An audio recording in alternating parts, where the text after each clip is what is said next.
In 2006, when the first Outwin competition happened, I was actually going to school in Baltimore, and that was the first time coming to the Natural Portrait Gallery to see that show. And I remember thinking, oh man, this is so great. I wish I could be in this show. And for a while, I just kept telling myself, you're never gonna get in. And then one of my friends said, hey, I think you should do it anyway. And at that point, my only goal was just get in the show. Just get in the show.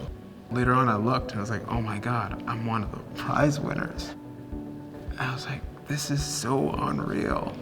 The name of my painting is Legacy, and it deals with a lot of the social issues that are currently going on in the United States and have been going on since the birth of the United States.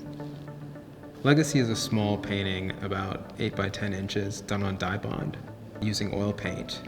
The fact that it's so small meant that it took a significant amount of time with very small brushes to capture the intricate details. Hopefully those details are what make it stand out and draw the viewers in. Legacy is about Jordan Castile, who's a friend and fellow painter.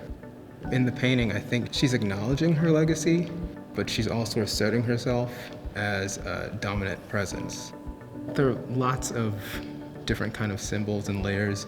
In the portrait, Jordan is actually sitting kind of in the foreground, and behind her are bits and parts of her past. There is a shelf of books, which represents education.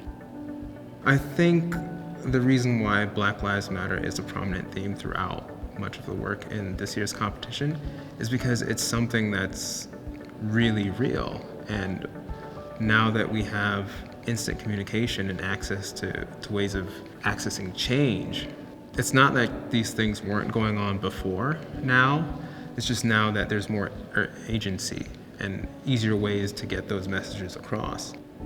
One of my hopes is, even though they're very minute and subtle nudges, and maybe not so subtle nudges about what the painting is about, I hope that the viewer walks away with it, not only thinking about it, but has their own interpretation of what legacy means to them, and what those symbols mean to them in the painting.